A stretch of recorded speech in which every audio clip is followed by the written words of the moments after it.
এবার তাই বাংলাদেশবাসী ঘোড়ার মাংস খাওয়া শুরু করেছে। বাংলাদেশের গাজীপুরের হায়দ্রাবাদে এমনই একটি ঘটনা দেখা গিয়েছে। সেখানকার মানুষ গোমাংসের পরিবর্তে ঘোড়ার মাংস দিয়েই আপাতত পাত ভরাচ্ছে। কম বেশি 250 থেকে 300 টাকা কেজি দরে বিক্রি হচ্ছে নিবেদনও প্রকাশ হয়েছে। এবারে আপনাদের দেখাবো এই যারা ঘোড়ার মাংস কিনতে গিয়েছেন ক্রেতারা, তাদের মধ্যে কতটা উৎসাহ উদ্দীপনা লক্ষ্য করা যাচ্ছে দেখুন। আমি টাঙ্গা থেকে আসছি। আমি সর্বপ্রথম আমি তো যখন শুনলাম যেটা খাওয়া যায় যাচ্ছে, আমি তো আগে জানি। তো এখন এটা খাওয়ার মতো এলাকায় তো আর করা যাবে না, সমস্যা করা যাবে না। এই জন্য যখন আমি শুনলাম এখানে বিক্রি করা হয়, আমি অনলাইনের মাধ্যমে সংবাদটা পাইছি, নিউজের মাধ্যমে। তো তখন আজকে সকালে ম্যাপ দেখে সরাসরি এখানে চলে আসছি। সাভার থেকে আসছি 350 টাকা কেজি।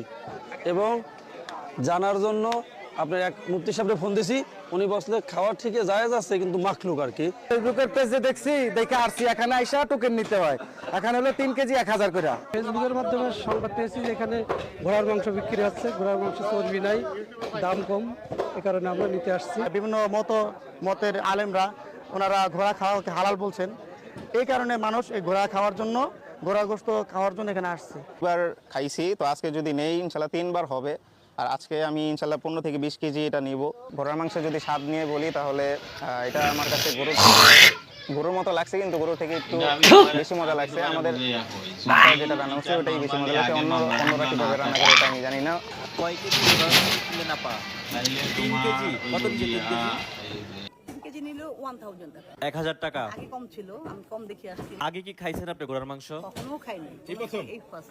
রুচিতে কোনো সমস্যা হবে না? আমি তো জানি না, আই ডোন্ট নো, এই ফার্স্ট। তারপর দেখি, এখন তো মানুষের চাহিদা বেড়ে যাওয়াতে ওর দাম বাড়ায় দিছে, আগে তো কম ছিল দেখলাম।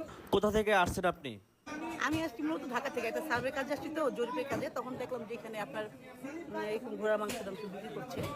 তো যদি ফ্রিল্যান্সার ভাবলাম তাহলে নিয়ে যাই, এই কারণে আসলাম। ওরা আবার টোকেন দিয়ে দেয়, সিরিয়াল দিয়ে দেয়। সকালবেলায় আসছি, 55 নম্বর সিরিয়াল, এখন নিয়ে যাচ্ছে আর কি। যেহেতু এর আগে খাননি আপনি ঘোড়ার মাংস, তাহলে এখন কোনো সমস্যা হবে না?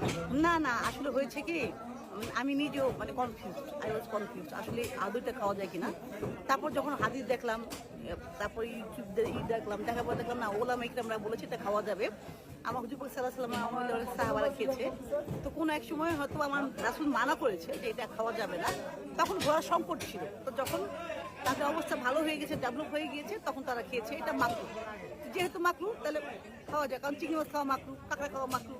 এই জন্য আমিও নিলাম, নিয়ে দেখি তারপর কেমন হয়। আমাদের দেশে যে সকল জিনিসের চাহিদা বেড়ে যায়, মানুষ কিনে বেশি, ক্রয় করে বেশি, সেগুলো দাম বেড়ে যায়। এই ক্ষেত্রে তো তাই হয়েছে, 200 টাকা 250 টাকা এখান থেকে, আমি মনে করি প্রয়োজন পড়লে 12 বছর মাংস না খায় তারপর ওইরকম কাজ করবো না। তো গাইস, আপনারা কি মনে করেন, তারা কি কাজটা ঠিক করতেছে না ভুল? আপনারা কমেন্ট বক্সে জানিয়ে যান। আর ভিডিওটা সবাইকে দেখার জন্য বেশি বেশি শেয়ার, লাইক, কমেন্ট করে দেন। ধন্যবাদ সবাইকে। খাইতে পারবে এবং আমি আর এরকম ভিডিও যথেষ্ট দেখার চাহিদা জন্য আমরা পূরণ করতে চ্যানেলটিকে পারছি না। আমরা চাই যেন প্রত্যেক